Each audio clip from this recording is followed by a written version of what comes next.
Welcome back, and today we are sailing out the Su-24. Now yes, the Su-24 is a ground attacker and it shouldn't be flown as a fighter, but this is my channel, so I get to choose the mental illness. Speaking about mental illnesses, we are today joined by Oddbars, slightly bigger channel than we are, and I mean, we're having a little bit of a collab.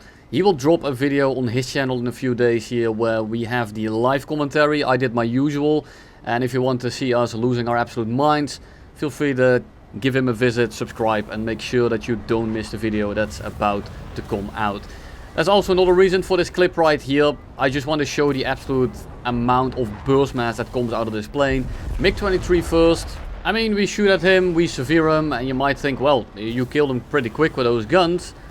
What's there to show? And I'm using stealth so people don't dodge, because if you don't run stealth, it looks like this. The absolute dead laser beam that Odd just splursed all over the screen is the reality of this vehicle, and that's really the only redeeming factor.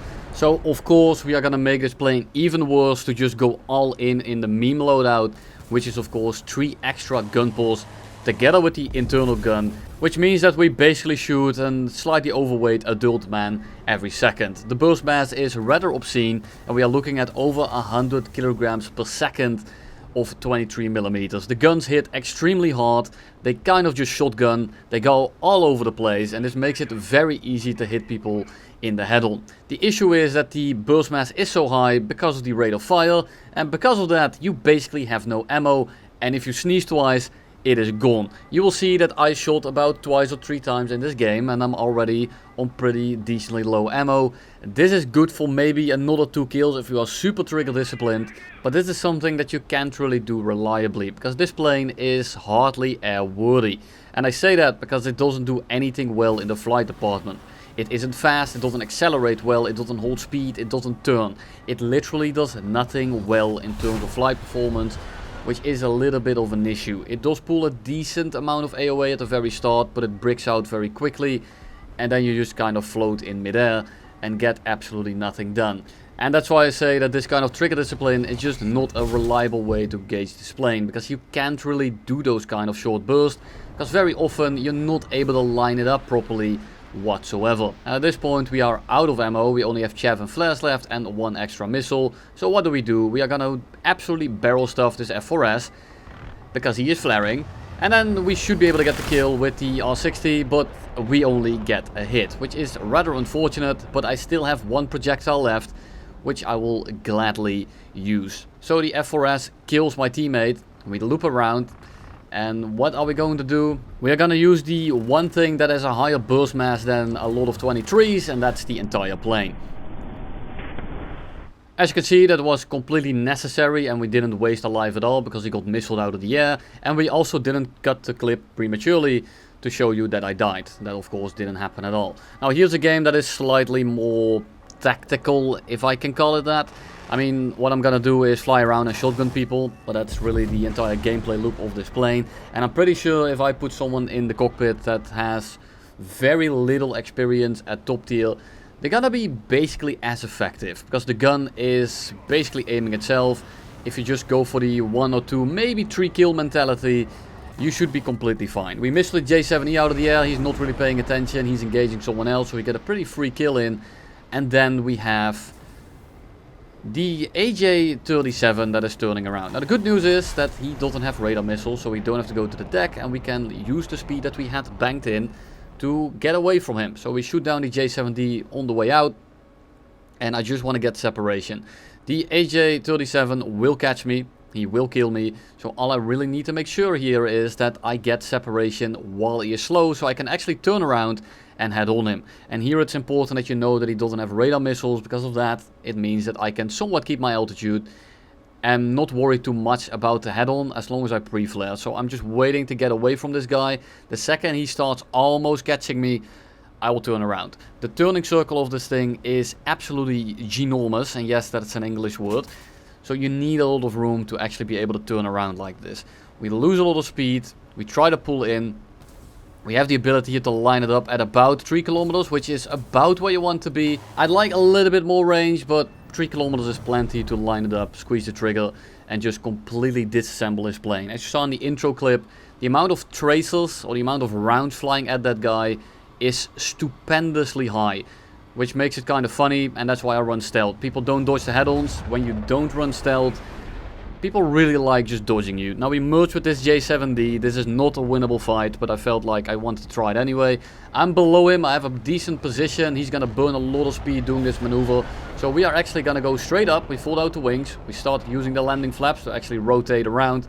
And we should be able to actually turn into him right here. Now the issue is that he actually notices this and he turns out downwards, which means that I'm not going to be able to get shot on him. But he's not going very fast and he's going to try to actually dive away, which is kind of okay for us because now we are parked on a 6. And I felt with this afterburner on at this kind of range, the R60M should have a decent easy time to kill him. But for some reason it is just not tracking at all. And I don't really have the ammo to spray him down. I get like one shot there and I simply miss. I'm not able to get my nose on target. And now we're forced to leave. I can't uphold that kind of battle. And I need to go back to base because I just don't have any ammo left. So we flare his missile. We fly towards the A10 because we don't want this to turn into a 2 or 3v1. So we just kind of head on him. We shoot a little cloud at him. We go down. And then the J7D behind us evolves into a MiG-21 SMT. So we are going to try to reverse him. And I want to use this clip to mainly just tell people your anecdotal references don't mean shit. Because you can tell me that you reversed a MiG-21 SMT in the Su-24, and I will tell you the same thing. But just look at this fight. So we try to slow down as much as possible to secure early position. All he really needs to do now is turn into one direction and keep his speed high, or at least as high as a MiG-21 will allow you to.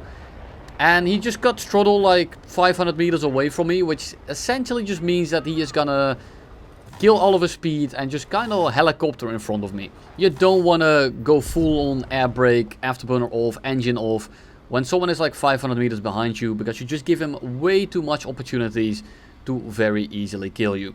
Now here's the ideal Su-24 game where you don't get uptiered, you don't have many radar missiles, so we are able to actually climb into orbit and dive into the enemy team.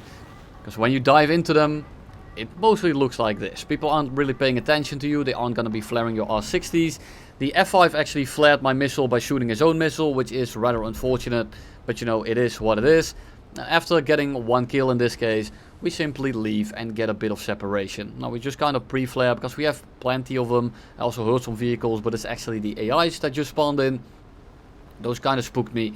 And we are going to go and fly over to this side of the map, where there is a little bit more of an infestation going on. We have an A10 at medium altitude, and I do want to get him out of the match, because he is going to be at least somewhat dangerous, if not rather annoying. Now luckily you can actually tell when it's an A10A and an A10C, and I wish it was the case with more planes than just some of them. I know you can do this with a custom language pack, but I don't want to run one of those, because I want to run the game as vanilla as possible. But with some planes you really need to know what missiles they are carrying, or just what variant it is, because it changes up the matchup quite a bit. Now this A10A is absolutely oblivious to us, so we kind of shoot him until we get a severe. He is severed, we are now going to get the kill, and we are going to be turning around. I don't want that guy turning around, as we are busy dealing with everyone on the deck there, and he just kind of floats in behind me and shoots 4 AIM-9Ls up my ass. I am not a big fan of that, so I'd rather just kill them while they are not paying attention, perhaps flying towards the middle of the game. And we go ahead on with the second A10. We get another severe. He is absolutely disintegrated. And we fly towards the F5 and the Su-25. Now this is the F5 that I missed earlier with the R60. And then the Su-25 on the right, I'm not really going to pay much attention to for now. I might do in a minute. But the F5 is now going to be chasing me. And this F5 is just gonna park himself on my ass, and he's gonna be chasing me for a while. He shot his first AIM-9J off. I think it's an F5E at least, looking at the maneuverability. And we just want to get away from this guy. The F5 is hardly slower than us, and he is just better in every regard. And the issue here is that he has a bum buddy next to him that thinks that he needs help killing the Su-24. Now here I'm dropping a bit too many flares, but I just want to make sure that I can keep my afterburner on, because if I cut this afterburner, he's going to be catching me. I dump too much speed, and there is a possibility that he actually gets within gun range. And at this point, I can't really do anything. That other F5 is just sitting there, making sure that I can't even think about doing something funny. And the second he breaks off, I think I might be able to head on the other one. But I felt like that was a feint or a fake, and it was. Second time he actually breaks off, but then the guy in the background does the same thing. I really hoped that one of them would stick so I could turn around and go head on. But no, the aura of the SU-24 is simply so powerful that the second that F5 notices that he's on his own, he breaks off and fucks off to Narnia, which is rather unfortunate because now I'm completely out of position and not really able to reliably help out my A5. I'm too slow, I need to accelerate, and these guys are both going vertical. Now I feel like the F5 that is directly on the A5, I should go for first. But at the same time, if I miss the shot, because if he's paying attention, then it's still going to be a 2v2 and we are not going to be winning that fight because I'm essentially useless. So I bet on the fact that the guy that I'm going for right now is going to be slow enough to the point where he can't really dodge my guns. And then I should be able to help out the A5. Now the issue here is that the A5 is taking it into a direction where it's a little bit harder for me to actually help him out. So we severe the F5 and then we try to pull up and help out the A5. But again, the position here means that I'm not really able to support him as quickly as I could. And the A5 at this point is probably going to die right here. Now, if I got a tone a little bit earlier, I might have been able to get the missile off. But he's looking at me now, he flares it. I mean, the missile wasn't really pulling in anyway, and neither is my plane. So we miss out on this kill. Now, I probably could have gone all balls in for this shot right here, and I probably should have. But I felt like he was paying attention to me, he was actually moving around, and if he dodges my shot right there and I slow down too much, I'm simply dead. And I also don't have the fuel to stick around, so I'm just gonna dive out and accelerate away. A5 dies, I'm sorry I couldn't help you, but I needed that other F5 to die first, because he was in a position where if I went for the dude that was on you, there's a very big likelihood that he would have pitched in, shot missiles at me, and potentially I didn't kill either of them. And now I have to deal with the F5s again that are hand-holding each other. F111 comes in, and I mean, I'm not even sure why I shot a missile at him. He probably has the MAW on. But we still have a shotgun, which is very much potent. And we just absolutely disassemble his plane. F111 is dead, and that's going to be Mr. Ace. And now we're just going to try to get away from the F5. He actually breaks off and starts ground pounding for some reason and starts killing AI. And then we go ahead on with an A5 after we land and take back off.